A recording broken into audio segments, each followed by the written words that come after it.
السلام عليكم حبايبي، عاملين ايه؟ يا رب تكونوا بالف خير. وصفه جديده وفيديو جديد، وهنعمل النهارده مع بعض الكزبريه بالطشه بالصلصه بالشطه. عايزه اقول لكم حاجه كده جامده جدا وحرشه قوي، كمان موفره جدا بالنسبه للاسعار اللي احنا شايفينها وعايشينها الايام ديت. يعني نستبعد شويه بالنسبه للحوم والفراخ، ونشوف الحاجات برضو اللي تبقى طعمها حلو وطبق حلو ومفيد، وكمان بسعر قليل. زي ما انتم شايفين شكلها، عايزه اقول لكم حلو قوي، لكن الطعم رايح في حته تانية خالص. ما تروحيش في حته، خليكي معايا لاخر الفيديو. يلا بينا. عندي هنا بقى ربع كيلو من الفول المدشوش او الفول المتقشر زي ما انتم شايفين. مهم جدا ابقى اجيب الفولايه معايا ما يبقاش لونها غامق، ما تبقاش مسوسه، ما تبقاش ليها ريحه. كل الحاجات دي عشان ناخد في الاخر نتيجه كويسه بالنسبه للطبق اللي هنعمله النهارده. زي ما انتم شايفين نبتدي بقى ان احنا ننقيه، لو في مثلا اي قشه اي حاجه كده مش مرغوب فيها ان احنا نشيلها على طول. بنزل عليه بقى كوبايتين كده من الميه. انا مبدئيا كده هشطفه الاول، يعني اتخلص من اي عفره فيه او اي ترابه فيه خالص، وبعد كده اديله كميه ميه كويسه. المفروض انها هي دي اللي بيقعد فيها، يعني يتبل فيها وقت معين. الفول من الحاجات ان انا ما ينفعش، او عامه البقوليات كلها من الحاجات اللي ما ينفعش ان انا اشتغل فيها على طول، لازم تاخد وقت كده معين في النقع. هنا بقى بشطفه، وبعد كده بروح مغيره له الميه واديله ميه نظيفه زي ما انتم شايفين. هسيبه لو انا مستعجله عليه مش اقل من ساعتين نقع، يعني عشان برضو يبقى كويس معايا وما اخدش كمان وقت كتير في الطبخ. هنا بعد ما اتنقع شطفته كويس جدا وحطيته عندي في مصفى، وبرده بشوف لو في اي حاجه كده او اي حبايه مش عجباني بشيلها خالص. نيجي هنا بقى على النار عشان نعمل الطبق الحلو ده. عندي كده ووك على النار، نزلت فيه حوالي معلقتين كبار من الزيت. بنزل عليه هنا ببصلايه متوسطه، بقطعها على قد ما بقدر صغير عشان الناس اللي ما بتحبش شكل البصل في الاكل، او عامه ما بتحبش البصل في الاكل، مش هتبان فيها خالص لو احنا مقطعينه صغير كده. ببتدي ان انا يعني اقلبه. النار عندي المفروض تبقى متوسطه، ما تبقاش عاليه، على اساس برضو البصل عندي من الحروف كده ما يتشعوطش وكله يبقى واخد لون واحد. اول ما بيبتدي يصفر على بسيط ببتدي انزل عندي بنص معلقه كده صغيره من الثوم المفروم. والثوم هنا انا مش عايزاه ياخد عندي لون خالص، مجرد بس ما يدوب عندي كده في البصل واشم ريحته هنزل بالمكون اللي بعديه. عايزه اقول لك الثوم هنا احنا هنحطه في مرحلتين، دي كده المرحله الاولانيه بالنسبه له. هنزل هنا بقى بمعلقه كبيره من هريسه الشطه، لو مش موجوده عندك هريسه الشطه هتبقى معلقه كبيره من الصلصه اللي هي الجاهزه. برضو هبتدي ان انا اقلبها كده حوالي دقيقه، يعني يندمجوا مع بعض وتشم الريحه الجميله جدا واحنا لسه ما عملناش اي حاجه خالص. عايزه اقول لك طبق حرش من الدرجه الاولى بجد، وحلو جدا. واحلى ما فيه كمان ان هو يبقى مشطشط كده وجميل. فهحط قرن فلفل، عايزاه بقى حامي عايزاه بارد، بس يفضل جدا زي ما قلنا اكله كده تبقى حرشه ومشطشطه، يعني يبقى مشطشط شويه. هنا بقى هنزل عندي بكميه الفول اللي هي ربع كيلو، وطبعا لو عايزه تكتري الكميه شويه هتضاعفي كميه الفول، يعني ممكن بدل الربع كيلو هيبقى نص كيلو. هبتدي بقى ان انا اشوح فيهم كده اللي هي التوم مع الهريسه الشطه والفلفل وكمان البصل.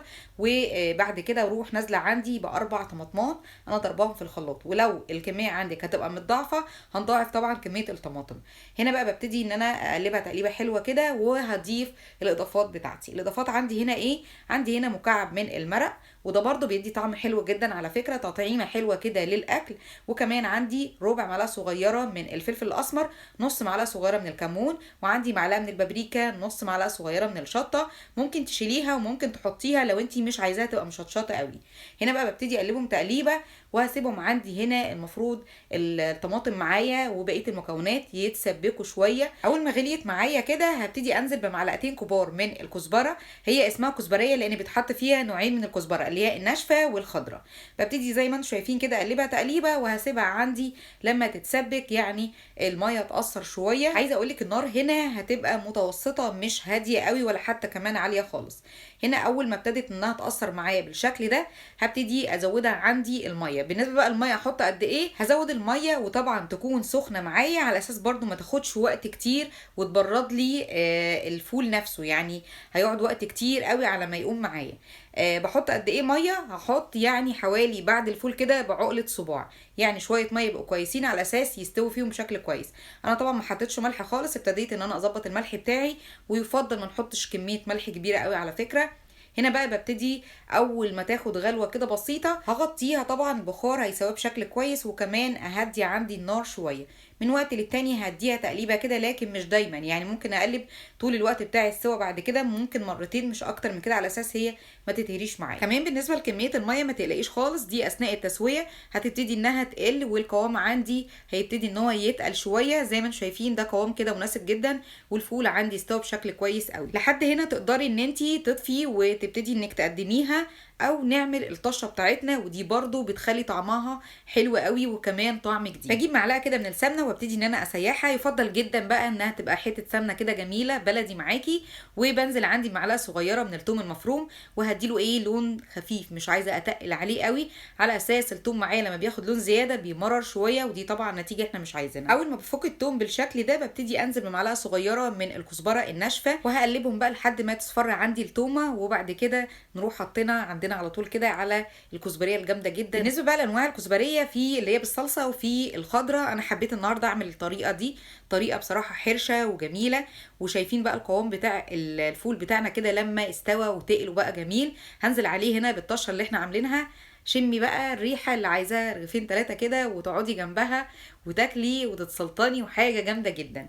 هنا بقى فاضل حاجه بسيطه خالص، هننزل بمعلقتين برضو من الكزبره، وخلاص هقلب تقليبه واحده كده. خلاص انا طفيت النار وابتدي ان انا اقدمها. ممكن اكلها مع عيش، ممكن اكلها مع رز وبتنجان كده وشويه حركات ومخلل. وبكده يبقى خلص معايا الفيديو النهارده، اتمنى يكون عجبك وتجربيها. ما تنسيش اللايك والاشتراك، وللمتابعه فعلى زر الجرس على الكل علشان يوصلك كل جديد. والسلام عليكم.